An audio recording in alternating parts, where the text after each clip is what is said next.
그리고 뭐 많은 뭐 후배 또 그 창업자들이 이렇게 많이 뭐 이렇게 조언을 이제 구할 것 같아요. 이게 딱 보시기에 기술은 정말 압도적이지만 어떤 비즈니스 감각이 좀 부족해서 좀 고전하는 그런 후배 창업자들한테 선배님으로서 또 혹은 이렇게 투자자 관점으로서 이렇게 해주는 그런 뭐 뼈아픈 어떤 조언 이런 것들도 있을까요? 예. 고객이 원하는 그런 그 제품을 구현시키는 데는 기술이라는 건 한 가지 기술만 있는 게 아니거든요. 네. 여러 가지 기술이 고객이 원하는, 시장이 원하는 물건을 갖다 만들어낼 수가 있어요. 네네. 그래서 기술도 중요하지만 결국은 고객이 원하는 그런 상태로 일단은 그 형태를 만들어야 되거든요. 네. 고객이 원하는 대로. 근데 이제 제품 개발할 때 삼성전자가 제품 개발할 때 처음 하는 게 뭐냐면 그 상품 기획을 해요. 그 상품 기획하는 게 뭐냐면 네. 시장에서 원하는 게 뭐냐, 또 시장에서 현재 사용하고 있는 제품을 에서 느끼는 페인 포인트가 뭐냐. 그래서 결국은 이제 제품을 개발할 때 가장 먼저 필요한 게 시장과 고객이 원하는 그런 니즈가 뭐냐, 어떤 그런 페인 포인트를 갖다 해결해 주기를 원하느냐를 갖다가 그 조사를 해서 네. 그걸 개발해내는 과정이거든요. 그 기술뿐만 아니라 그 기술과 관련된 또 다른 기술도 접목시켜야 될 것 같고, 필요하다면 그 기술을 보다 더 업데이트 시키거나 그 기술을 포기하고 유사한 다른 기술을 개발해가지고 그 제품에 접목시키는 그런 노력을 갖다 해야 된다고 봅니다. 예. 그게 이제 네네네. 기술은 좋은데 네. 시장에서 팔리지 않으면 의미가 없잖아요. 네. 그래서 기술이 뭔가 이제 약간 떨어지더라도 시장과 고객한테 팔리는 물건이 진짜 좋은 제품이거든요. 그래서 예를 들어서 뭐 회사에서 물건을 만드는데 이 제품 어떻습니까? 아주 좋은데요? 그럼 당신이 살 겁니까? 글쎄요. 라면 그 제품은 안 된 거거든요. 그래서 항상 기술을 갖고 제품 개발할 때는 고객이나 시장에서 이때 사겠다는 그런 그 강한 의지가 있는 제품을 갖다 만들어야 된다고 봅니다.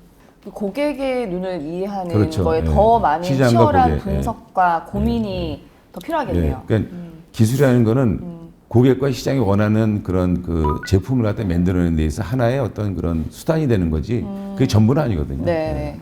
근데 요즘 참 뭐 AI를 활용하는 뭐 기업들도 많이 있는데 이 같은 AI를 활용하더라도 결과에는 참 많은 좀 차이가 존재하고 네. 있잖아요. 이러한 차이는 좀 어디에서 비롯된다고 보시는지. 그러니까 예를 들어서 뭐 네. 우리가 축구 잘하려고 그러면 스피드라든가 네. 아니면 뭐 유연성이라든가 순발력이라든가 뭐 키라든가 이런 것도 봐야 되겠지만 결국은 이제 여기 기술이 들어가야 되잖아요. 네. 그렇죠. 그럼 그 기술을 갖다가 어떻게 배우느냐, 네. 어떤 코치한테 배우느냐, 그리고 또 같은 팀으로 구성됐을 때도 어떤 감독 하에서 우리가 어떤 전술을 하냐에 따라서 결과가 달라지거든요. 네. 그래서 사람, CEO, C레벨의 어떤 그런 그 자세와 역량과 뭐 이런 것들이 이제 결국은 이제 좌우한다고 봐야 되겠죠. 근데 그거는 앞으로도 네. 뭐 이제 어떤 그 정도의 차이는 있겠지만 네.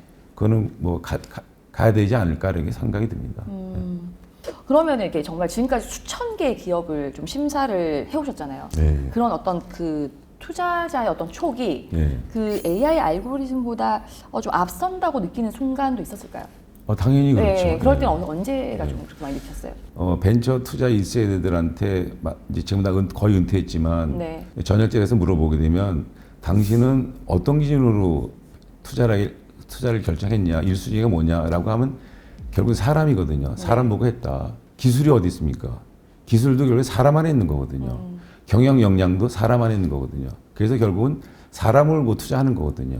예. 그런 관점에서 봤을 때 AI가 사람에 대한 역량을 제대로 평가할 수 있을까라는 관점에서 본다 그러면 아직은 AI가 그 CEO라든가 C레벨에 있는 사람들의 네. 어떤 개인적인 어떤 그 역량이랄까 자세랄까 인품이랄까 뭐 이런 부분을 판단하기에는 아직은 좀 미숙한 점이 많이 있다고 보여집니다. 그래요. 네, 그럼 회장님 보시기에는 그 한국형 그 AI 스타트업이 글로벌 시장에서 좀 자본력의 한계를 뚫고 좀 승리하기 위해서는 반드시 좀 이건 챙겨야 되는 필살기 이런 거 있다면 어떤 게 있을까요?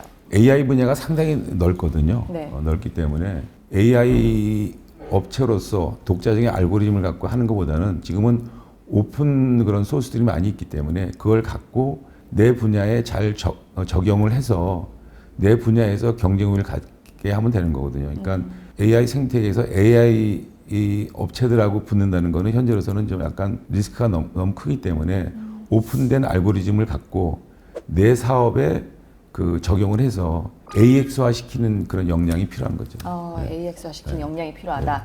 뭐 이스라엘이라든가 한국이라든가 중국이라든가 일본이라든가 미국이라든가 그 스타트업의 어떤 그런 인프라는 다 틀리거든요. 생태계는 틀리기 때문에. 네. 근데 이제 어떤 글로벌한 관점에서 내가 어떻게 경쟁 우위를 가질 수 있냐를 갖다가 잘 분석해가지고 그 오픈 이노베이션, 내가 부족한 부분 밖으로부터 끌고 들어와서 글로벌하게 경쟁 우위를 가질 수 있는 제품을 만들어야지만 되는 거지. 그런 기업들이 많은 회사가 이제 나라가 발전하는 거거든요. 네. 결국은 그 글로벌하게 경쟁하는 데 있어서 결국은 뭐 물론 전략적 협력 관계는 있지만 네. 결국은 본인 스스로가 이제 잘해줘야 된다고 보고 있고요. 네. 이제 그런 관점에서 이제 정부 차원에서 또 우리나라 그 어떤 창업 생태계 차원에서 어떻게 이제 그 스타트업들을 잘 키워주느냐도 상당히 중요하다고 봅니다. 네. 그렇게 봤을 때 이제 상대적으로 우리나라 같은 경우는 이제 정부라든가 창업 생태계 관련된 인프라가 다른 나라보다는 상당히 좋은 편이라고는 봐요. 예. 다행이네요. 예. 네. 제가 바라보는 이제 관점은 우리나라 이제 정부라든가 아니면 그 창업 생태계의 어떤 지원 기관이라든가 뭐 벤처 캐피탈이라든가 이런 분들이 이제 그 기업 경험을 많이 갖고서 그 뭔가 기업을 갖다가 도와줘야 되는데 네. 실제 그런 경험이 많은 사람들이 별로 없어요. 예.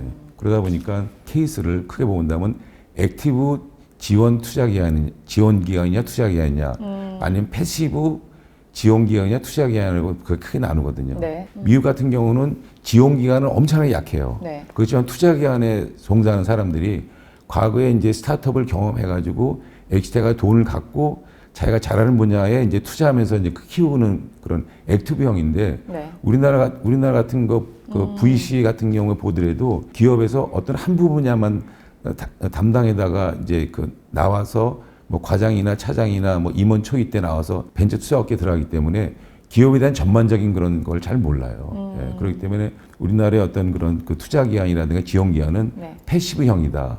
그러니까 그 투자 기관 같은 경우는 투자해 놓고 그냥 잘 되기를 바라는 그런 수준밖에 아직 안 돼요. 오히려 패시브 투자 기관이 이제 투자한 다음에 이제 기업에 들어가서 경영 코치할 경우는 오히려 그게 더 잘못되는 방향으로 갈 수가 있어요. 예, 그래서 이제 우리나라 생태계가 이제 발전하려고 그러면 액티브한 그런 지원 기관을 어떻게 많이 만들 것이냐. 이 부분이 이제 숙제인데 그런 이제 시간이 걸릴 거라고 좀 보여집니다. 그래서 좋은 어떤 그 경험이 있는 그런 큰 기업의 임원이랄까 아니면 창업했던 창업자들이 이제 투자업계라든가 이런 쪽에 많이 지금 들어오고 있기 때문에 그런 부분이 시간이 가면 많이 좋아질 거라고 저는 봅니다.